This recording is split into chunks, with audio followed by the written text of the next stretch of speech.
I think as artists with the platform that we have and that the fact that it's always growing, there's this pressure that's put on us, whether that's internal, that's we place on ourselves, or external, to be the rightful spokespersons of the communities that we represent, to have a stance on what's happening socio-politically, and to lead people in the right direction.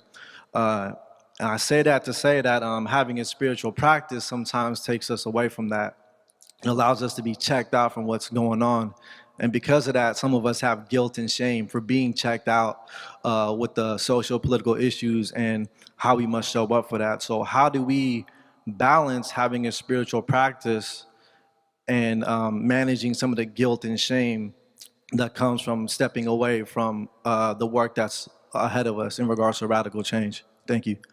Let's make clear here one thing. Being spiritual does not make you inactive or docile, or it doesn't even make you complacent with injustice. You have to stand for what you think is right. You have to do that. But being impulsive, emotional, and you burst out in fit of anger is not going to help you to achieve what you want to achieve.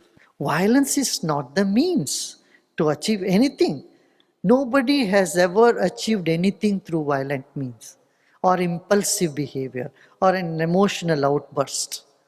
They are impediments for you to achieve what you think is justice. And spiritual practice doesn't make you weak and docile. I tell you, I repeat that. It gives you so much strength.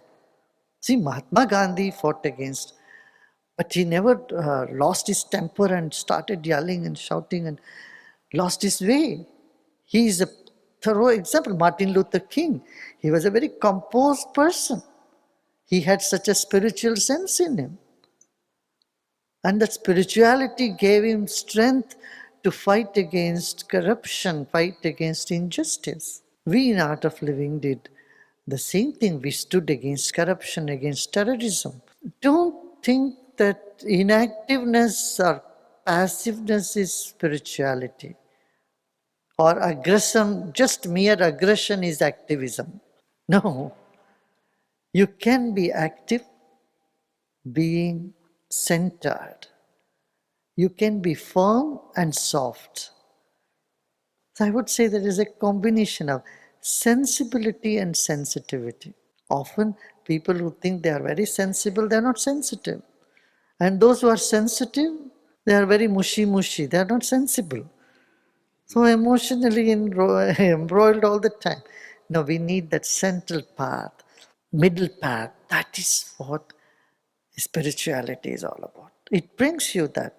It makes you strong and yet soft. Love it.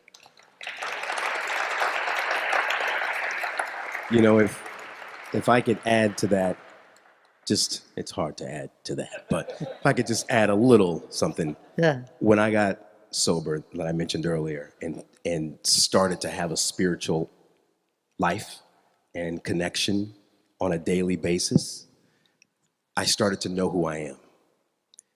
And I started to get more confident in who I am.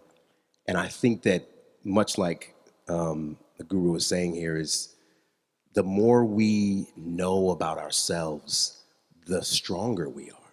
And the stronger we are, the better impact we can have on those around us. At least that's what I've seen.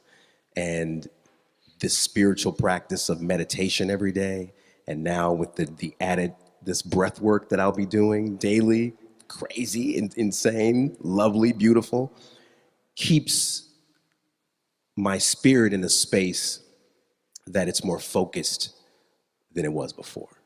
So I think that they don't have to be interdependent, much like he's saying. Yeah. Absolutely, absolutely.